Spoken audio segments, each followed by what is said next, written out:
Good morning, Eaglesview Academy students, particularly American literature students for this video. If you're an English 2 student or a film studies student, today this is not the video for you. I have another video posted, so go check that one out.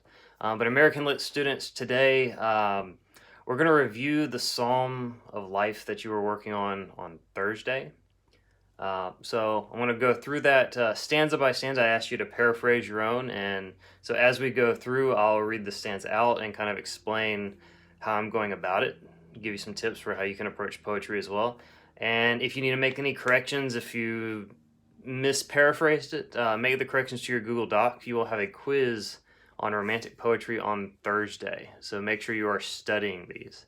So today is going to be kind of reviewing this poem and giving you the opportunity to study.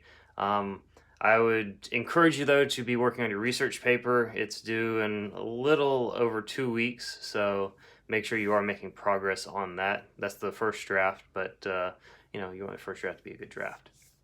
So we're going to jump right in. So, A Psalm of Life by Henry Wadsworth Longfellow.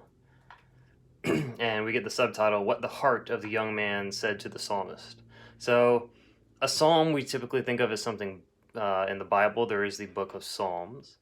And I've given some of you students the question before from Psalm 29 to go through the riddle and figure out what is the voice of the Lord in that psalm.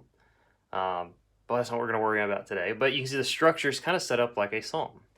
So the first stanza said, Tell me not in mournful numbers, life is but an empty dream. For the soul is dead that slumbers, and things are not what they seem. If poetry kind of throws you off, keep in mind songs. You listen to songs all the time, and songs are in a lot of ways similar to poetry.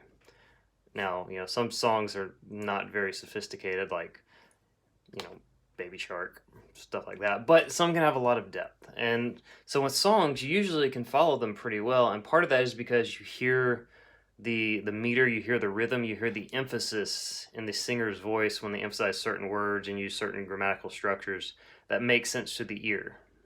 So if you're not reading these poems out loud on the second or third try, I would encourage you try doing that. That might help some of this make more sense. The other thing you can do is approach this grammatically. So find the subject of the sentence. What is this sentence about? And then find the verb that tells us what is that subject doing. And from there you can start filling in the details, and that might help as well. So if we're looking at this first stanza, tell me not in mournful numbers. Well, me, our speaker, who's not always necessarily the author, but our speaker is saying, don't tell me something. Tell me not in mournful numbers, life is but an empty dream. So in mournful numbers is a non-essential clause, meaning grammatically we don't need it for the sentence to be correct. It's a useful detail. It's not saying the details may not be important, but it's saying grammatically speaking, if we just skip that and said, tell me not, life is but an empty dream, we still have a complete sentence. And so if you find a non-essential clause, maybe for the sake of just kind of getting the gist of the poem or digging a little deeper, remove the non-essentials first. So if we look at those first two lines, tell me not, life is but an empty dream. In other words, our speaker is saying to somebody, don't tell me life is pointless. Don't tell me it's a dream that leads nowhere. So the non-essential clause in mournful numbers, you got to keep in mind in poems, psalms or words can have a double meaning. So a number. In mournful numbers, maybe that means don't tell me in sad songs, because like a musical number, a number doesn't have to be a literal 1, 2, 3, 4, 5 number. Sometimes we call them musical numbers if they're like a song and dance. So maybe saying, don't tell me in sad songs or sad poems that life is pointless. Or maybe it's a little more literal. Maybe it does have to do with counting. Tell me not, basically, all you people, all you sad, depressed people, don't you guys tell me life is pointless. But ultimately, the core of that stanza is, don't tell me that life is empty and pointless. And then the second line, for the soul is dead that slumbers, and things are not what they seem. Well, for is sometimes used to mean because as well. So don't tell me life is empty and pointless, because the soul is dead that slumbers. Maybe if you're asleep, you're not really doing much. You might be dreaming, But in terms of what are you actually accomplishing, well, maybe he's saying the soul is dead that does nothing. And then the last line, things are not what they seem. So I know you might could go a couple different ways with that. Well, let's go to the next stanza. Life is real. Life is earnest. Well, life is real. He's contrasting that with the previous stanza that it's not just a dream. Earnest, sometimes that means sincere, but it does mean you're not like joking around or not taking things seriously. So life is real. Life is serious. We don't live to die. That's a way I rephrase the grave is not its goal. So if life is real and the grave is not its goal, then we're not just born to die. He's getting to the idea that there is a point. But then the next two lines of that stanza, dust thou art, to dust returnest. That's an allusion back to the Bible where God says, from dust you were formed, to dust you will return.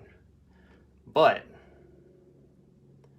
dust thou art, to dust returnest was not spoken of the soul. In other words, we are made of dust, and we're going to die and return to dust. We're going to get buried in the dirt.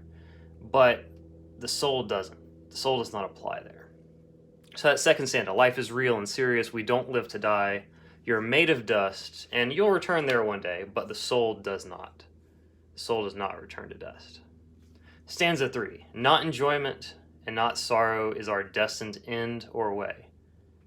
In other words, it's not about living for pleasure. It's not about living for pain.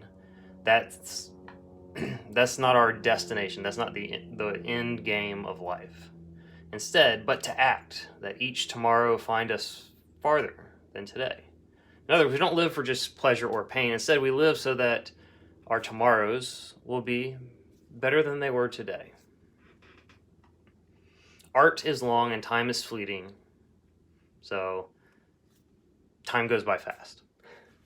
And our hearts, though stout and brave, still, like muffled drums are beating, funeral marches to the grave. So time goes by fast, and even though we might be brave people, we're still going to die one day. We're still headed toward death. That might be a little depressing, but remember the previous stanzas. He's saying there's a point to life. It's not just to die. So if we're heading toward death, there's still got to be a point. Next stanza. In the world's broad field of battle, in the bovaka life, be not dumb driven cattle. Be a hero in the strife. So this world can have tough battles in the world's broad field of battle. And remember, the vocabulary word I gave you for this poem is a temporary camp. So those first two lines, this world can have tough battles, but it's temporary. Okay? Battle's just for a moment. So be not like dumb driven cattle. In other words, don't be a follower. Don't just be a cow that's herded around with the rest of the herd. Be a hero in strife. So don't just be a follower. Be a leader. Be a hero in this tough world. Next stanza. Trust no future, however pleasant. Let the dead past bury its dead. Act. Act in the living present, heart within, and God overhead. So trust no future, however pleasant. In other words, it doesn't matter how nice it is or how nice it might be, because, we're not in the future. Don't go by the future or the past. That's another illusion where Jesus is calling disciples, and one of the disciples is like, well, let me go bury my father. And Jesus says, let the dead bury their own dead. Our poet here is making an allusion to that. Trust no future, however pleasant, and let the dead past bury its dead. So don't go by the future or don't go by the past. Act in the living present. In other words, act today. Live today. Live today for today. Heart within and God overhead. In other words, act today, listen to your heart, and listen to God. Next stanza. Lives of great men all remind us we can make our lives sublime, and departing leave behind us footprints on the sands of time. So lives of great men all remind us. So the subject is the lives of these great men. The verb, if we're breaking it down that way, those great men's lives remind us something. What does it remind us? That we can make our lives sublime. So in other words, a way of saying that is great men show us that we can make our lives great or awesome as well. And those same lives of great men, those great men, and departing leave behind us footprints on the sands of time. So that stanza is basically saying great men show us that our lives can be great too, and we too can leave examples for others to follow, because these great men, they leave footprints in the sands of time. They leave marks.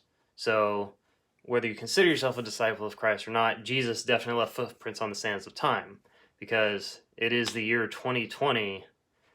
Even if you want to go by the secular dating of Common Era, our Common Era is centered around the birth of Jesus Christ, which is why, as a disciple, I call it 2020 AD, or 2020 Anno Domini, which means the year of our Lord. So it's AD 2020. Moving along. Next stanza. Footprints that perhaps another, sailing over life's solemn main, a forlorn and shipwrecked brother, seeing, shall take heart again. In other words, going back to that previous stanza about how great men can leave marks in the sands of time, what he's saying is footprints that perhaps another, sailing over life's solemn main. Well, if you're solemn, you're not really happy. It's a little more serious. So maybe such examples could encourage somebody else who's going through a tough time to keep going, to take heart again. So 4 lines, but really simply put, yeah, other people might see these great men's examples, and that might encourage them to push on, to take heart, to have hope. Last stanza. Let us then be up and doing, with a heart for any fate, still achieving, still pursuing, learn to labor and to wait. So let us then be up and doing. In other words, get up, be active, be productive. We need to get busy achieving and constantly pursuing goals. That's what he means by still achieving, still pursuing. We need to learn to labor, so we need to use hard work. And to wait. So it is about working, being productive, but sometimes patience is required. Hopefully you've had patience as this 12-minute video wraps up. So yeah, that last stanza, we need to get busy achieving and constantly pursuing goals with hard work and patience.